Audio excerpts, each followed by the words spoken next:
Alors, salut à tous et bienvenue dans ce chapitre d'introduction au formulaire, qui est justement le deuxième module de ce volume 2 de notre formation consacrée au langage HTML et CSS.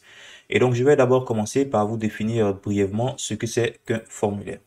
Un formulaire, c'est tout simplement une IHM qui va permettre justement d'interagir avec nos utilisateurs. Alors, une IHM, c'est quoi? Ça veut dire tout simplement interface homme-machine. Parce que justement, grâce au formulaire, vous allez pouvoir capturer les informations de vos utilisateurs au niveau de votre site internet. Voilà. Donc, le rôle principal des formulaires, c'est justement de pouvoir récupérer les informations des utilisateurs. Donc, interagir, c'est une forme d'interaction dans la mesure où, grâce au formulaire, l'utilisateur pourra saisir des données dans votre site internet, au niveau de votre site internet, et vous pourrez justement utiliser donc ces données pour de potentiels traitements, ok? Au niveau, par exemple, de scripts back-end tels que des scripts PHP ou Node.js ou Python, ainsi de suite. Donc, je suis sûr et certain que au moins une fois dans votre vie, au niveau du web, vous avez eu affaire à un formulaire. Si vous avez, par exemple, un compte Facebook, il y a forte probabilité que vous ayez passé par un formulaire d'inscription qui vous a demandé justement votre nom, votre prénom, votre adresse mail, et ainsi de suite. Ok? Donc, en gros, j'espère que vous comprenez le concept fondamental des formulaires. Il y a plusieurs types de champs de formulaires. C'est justement donc ce que nous allons tenter de découvrir tout au long de ce module. Alors déjà, pour commencer, on va justement commencer à découvrir les formulaires de type texte. Moi, j'ai créé ici un petit dossier, ok, dans lequel j'ai un fichier index.html. Ce qu'on va faire, c'est tout simplement ouvrir notre dossier là au niveau de notre éditeur de texte. Ici, on a la structure minimale, ok. Donc, je ne vais pas m'attarder donc sur ce petit code de base parce que justement, comme je le disais tantôt, on a eu le temps d'étudier donc les bases et même un peu plus que les bases, voilà, au niveau du volume 1 de cette formation consacrée au langage HTML, CSS. Donc, si vous ne savez pas ce que c'est que cette structure-là, allez justement voir, du moins étudier donc le volume 1 de la formation, ok. Donc, déjà, il est important de savoir que pour créer un formulaire, la première des choses à faire, c'est tout simplement de mettre en place, d'écrire cet élément-là, voilà. Donc, tous les champs de formulaire que vous allez créer doivent être contenus dans cet élément forme. C'est l'élément global, voilà, le conteneur principal des éléments de formulaire, ok. Donc, à chaque fois que vous allez vouloir créer un formulaire, il est véritablement recommandé, ou du moins impératif, de créer donc cet élément forme, à l'intérieur duquel vous pourrez mettre tous vos éléments de formulaire.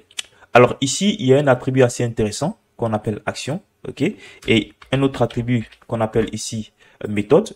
On va s'attarder sur ces deux attributs un peu plus tard et nous allons tenter de découvrir d'autres attributs essentiels au niveau des formulaires.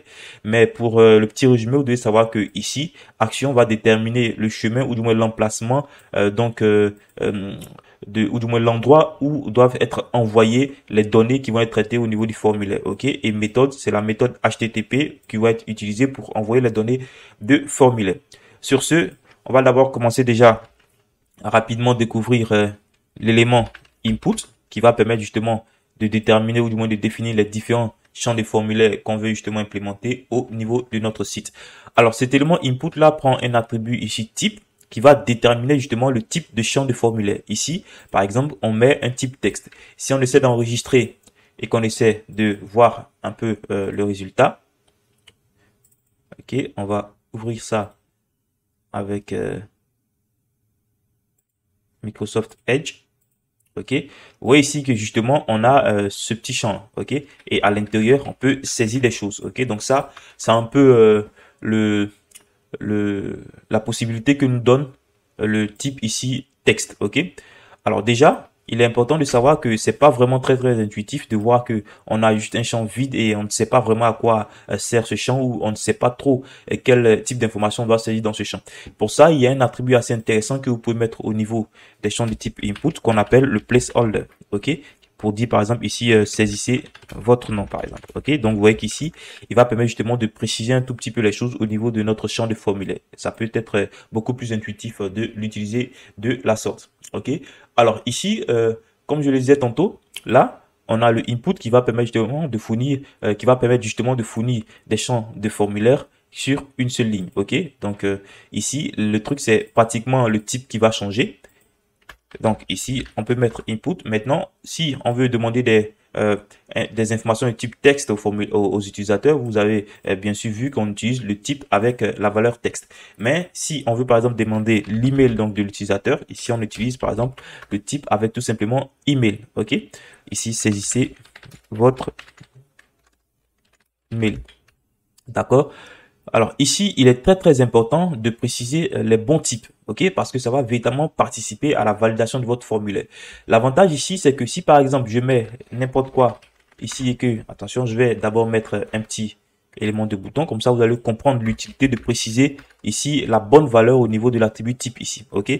Donc bouton par exemple, je vais dire envoyer, ok. Donc là, c'est justement le bouton qui va permettre d'envoyer les données du formulaire. Par exemple, ici, imaginons que on a un utilisateur qui vient, par exemple, il rentre là son nom et à la place de l'email, il rentre par exemple n'importe quoi. Ok. Lorsqu'on va tenter d'envoyer le formulaire, vous allez voir que le navigateur est assez intelligent pour savoir que justement ici, on demande une donnée de type email.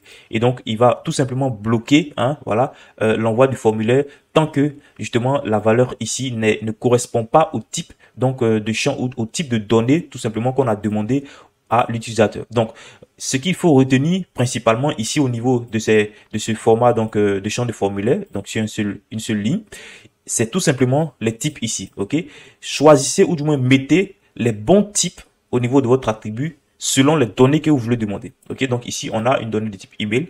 On va voir, bon, ici, pour essayer d'avoir les trucs sur différentes lignes, on va mettre un petit coup de BR pour revenir un peu à la ligne, ou du moins, je vais déjà mettre ça dans des divs, comme ça, ok? Comme ça, grâce aux divs, on aura des retours à la ligne systématique parce que les éléments de type input sont tout simplement des éléments inline, ok. Donc ici là, div. Maintenant on va essayer de voir comment demander à l'utilisateur un mot de passe, ok. Il suffit de mettre le type, l'élément input avec le type à la valeur password, ok. Vous pouvez justement mettre ici mot de passe. Voilà. On a un autre type d'échange également, input search, ok, pour le champ de recherche. Vous allez voir que justement, un peu comme ce qu'on a vu au niveau des emails, le navigateur va justement adapter le comportement du champ de formulaire, ok. Par exemple, rechercher sur le site, ok. On va essayer de voir ce que ça donne déjà. Hop, ici, on a justement mot de passe. Et vous voyez que le navigateur fait en sorte qu'on puisse justement cacher ici les données qui sont saisies. Parce que justement, c'est un mot de passe et il y a besoin évidemment de sécuriser un tout petit peu les entrées de l'utilisateur pour éviter que, par exemple, quelqu'un puisse l'espionner par derrière et récupérer son mot de passe. OK? Si vous cliquez là, OK, vous pouvez justement afficher ça. Donc, vous voyez que en fonction des types qu'on précise, les navigateurs sont suffisamment intelligents pour pouvoir nous donner un comportement assez différent ou du moins un comportement adapté au type d'information qu'on demande, ok. Ici, par exemple, si je mets recherche, vous allez voir qu'ici, on a une petite croix qui apparaît ici pour permettre à l'utilisateur justement de supprimer l'information ici au cas où, par exemple, la recherche est mauvaise. Donc, vous voyez ici qu'en fonction des types, le comportement est adapté, ok. Donc, je le redis, n'hésitez pas à choisir les bons types, ok. Donc, ici, on a un autre type, ici qu'on a le type tel, input type tel pour pouvoir justement recueillir des informations de type téléphonique, ok, le numéro de téléphone par exemple de l'utilisateur, saisissez votre contact, ok. Ici par exemple on a également un champ de type URL pour pouvoir saisir justement une URL, ok. Par exemple placeholder, on va dire renseigner par exemple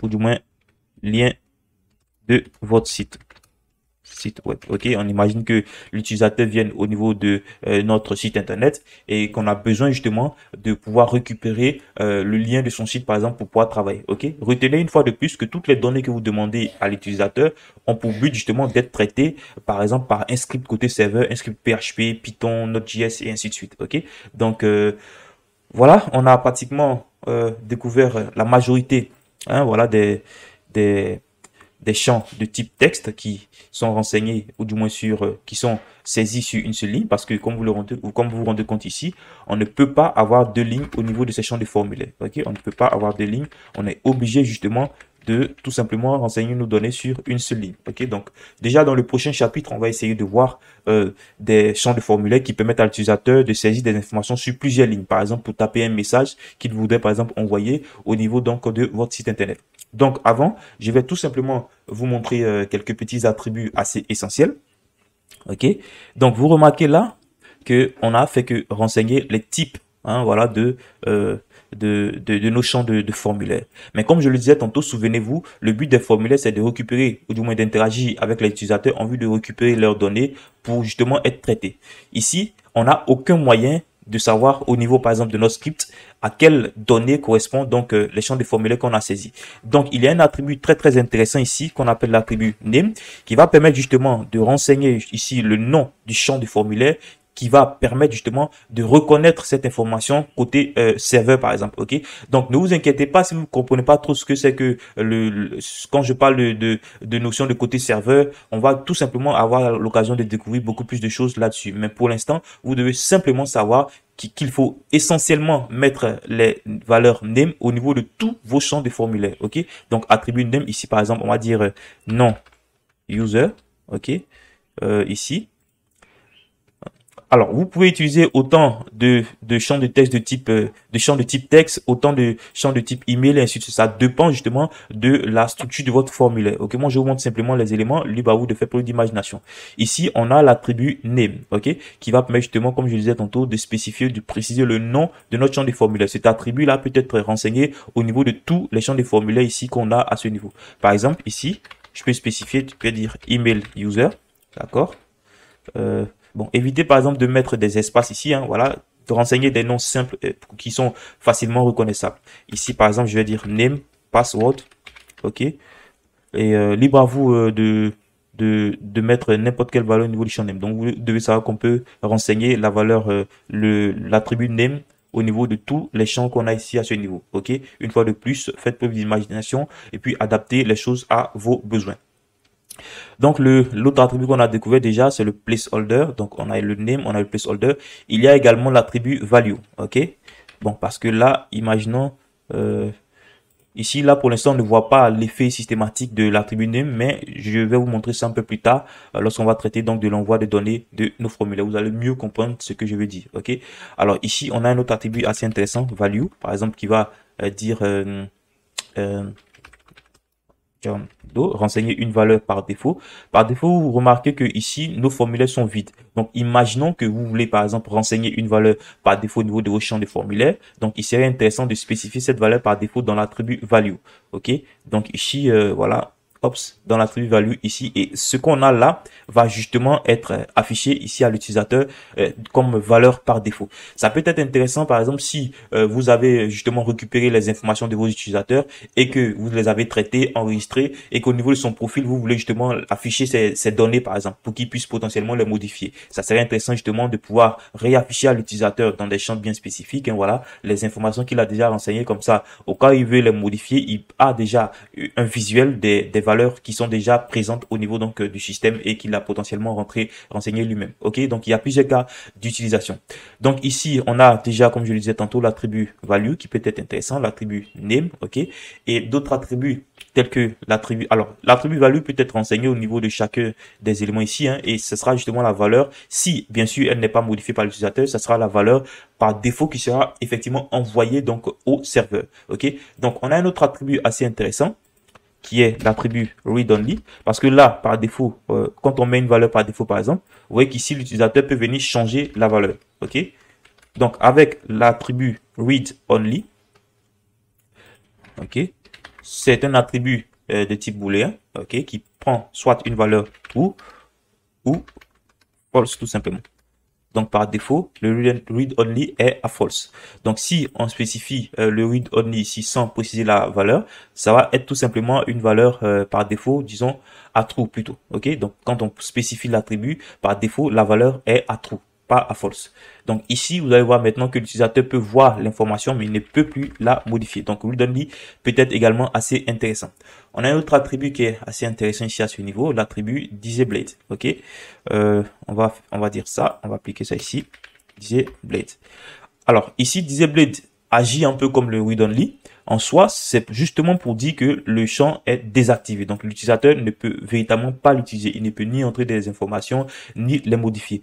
À la différence ici de Read Only, DisplayBlade ne va pas justement envoyer l'information qui est justement au niveau de ce champ des formulaires. Donc, le champ est totalement désactivé. Il ne sera même pas pris en compte dans les données envoyées au niveau du serveur. OK? Donc, autre attribut assez intéressant, par exemple, ici, search, dans le search, on va mettre max length.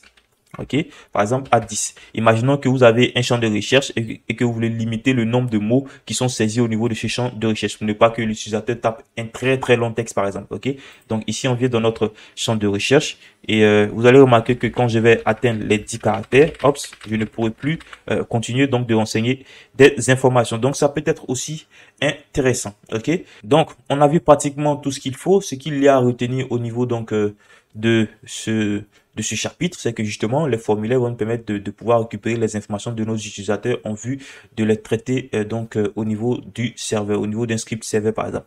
On a également vu les différents types voilà de champs de saisie, voilà, les attributs essentiels tels que placeholder, l'attribut name, value, read only, displayed et max length. On a aussi l'attribut par exemple size ici qui va permettre de donner une taille donc à notre champ de formulaire. Mais bon, ça c'est pas très essentiel puisqu'on peut faire le même effet au niveau donc du CSS. OK, vous allez voir ici que la taille sera différente. Donc je crois que c'est tout pour ce chapitre. Dans le chapitre prochain, on va voir d'autres types de moyens qui nous sont faits par le formulaire afin justement d'agir et d'interagir avec nos utilisateurs, notamment donc les listes déroulantes. Donc rendez-vous dans le prochain chapitre.